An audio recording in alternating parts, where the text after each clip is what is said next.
Right, so how many running shoes do we need? Well, the answer is very simple, and this can be a very short video because there is only one correct answer. And some very clever people even came up with a very simple calculation to help us answer that question. X plus 1. X being the amount of shoes you currently own. So the bigger problem or question is not about the amount of shoes, but where will you put all those shoes? From next to the door, to a shoe stand, to a closet, to 2 closets, to the cellar. And before you know it, your wife wants to divorce you because you love running shoes more than you love her. These days there are running shoes for different distances, terrain, speed, and. You get daily shoes, racing shoes with a carbon plate, recovery shoes, workout shoes, and then you also have to consider the drop. From a 0mm drop for all the cool kids out there to a more traditional 8mm drop. So there are so many options and combinations out there that we can never own absolutely everything. But that doesn't mean we shouldn't try. I mean, I'm not a quitter. Okay, but let me answer the question. This is how I see it. And I will later explain why owning multiple pairs of running shoes is actually a good thing. But if you're just starting out, running only a couple of times per week, you really only need 1 pair of running shoes. You will do all your runs at the same pace and most probably run the same distance each time. So no need for carbon or anything special. Think comfort and not speed. So get yourself something with a nice and fat midsole that'll make love to your feet. And let's be honest, all shoes can handle a bit of speed if you feel freaky and want to switch on the turbos. Once you start running more, throw in some speed sessions during the week and enter some races, you can start thinking about building a sexy shoe rotation. A typical week consists of slow, easy running, workouts and a long run, and then some races throughout the year. So you can have different shoes for all those different types of runs. Soft, squishy, uncomfortable shoes for all those normal, easy days of running. You can also use these shoes for your long runs if you don't want to buy anything specific for your long runs. These shoes will eat up most of your kilometers during the week. So for me, they are the most important shoes as you will reach for them multiple times during the week. So for my daily shoes, I use the Puma Magnify Nitro, New Balance 1080 and Reebok Float Zig Symmetros. You can never have enough daily shoes in your shoe rotation because you rack up so many kilometers in them. So you will use them either now or sometime in the future, so they will not go to waste. Speed shoes for all your workouts. These shoes can have a carbon plate, some kind of composite plate or no plate at all. But almost all of them use the top of the range foam from that specific brand. And that is what will give you the boost. Of course, not your legs. These shoes are just fun to put on and they put you in a different kind of mindset.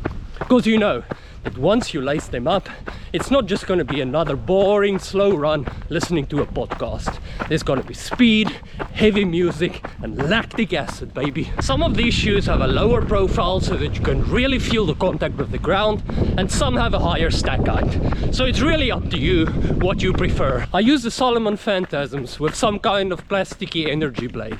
They feel kind of stiff and hard to me, so I only use them for shorter things like 400 meter or 1k reps. I also have the Decathlon Skip Run KD 900. No plate or anything, but the foam is just awesome. They're nice and fat, so for longer threshold sessions they are perfect.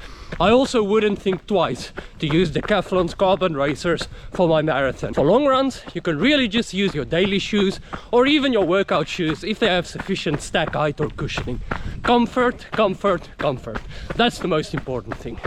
Of course, you can buy some dedicated long run shoes that kind of mimic your race day shoes, but that's a shoe you will use once a week.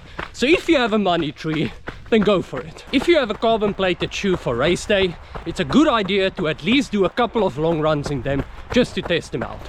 For my long runs, I use the Adidas SL2s and occasionally the KD 900s from Decathlon. And then on to the biggest, baddest boys of them all, them carbon cannons, baby.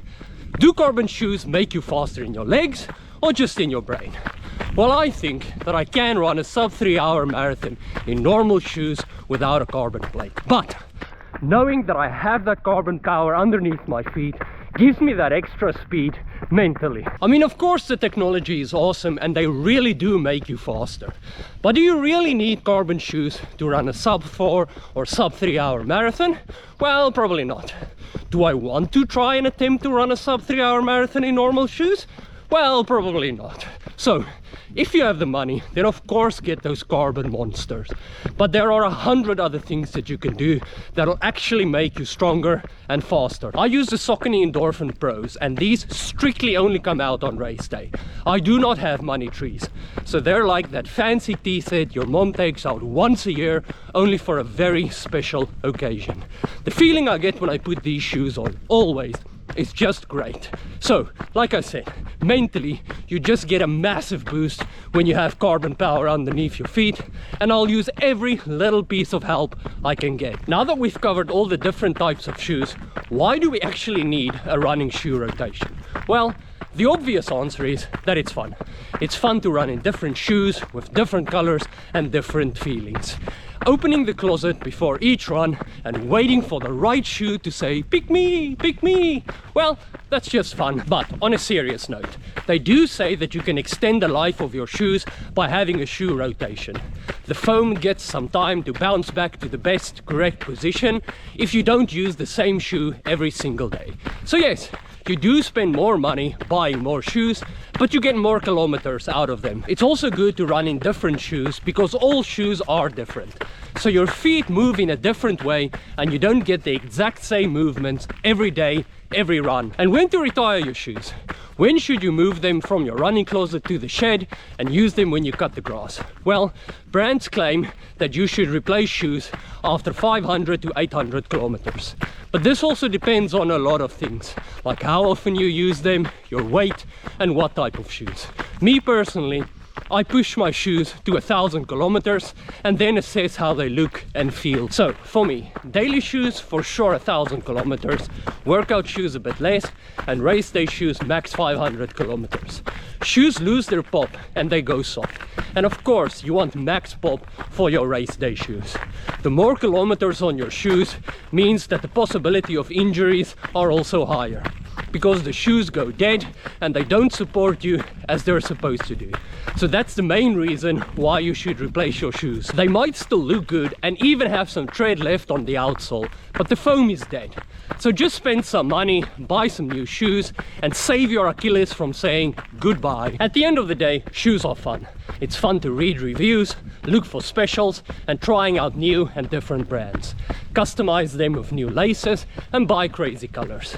But just remember, and most importantly, just train your ass off, because not even 20 carbon plates will save your legs from going boom in the last kilometers of the race. You can see the riding on the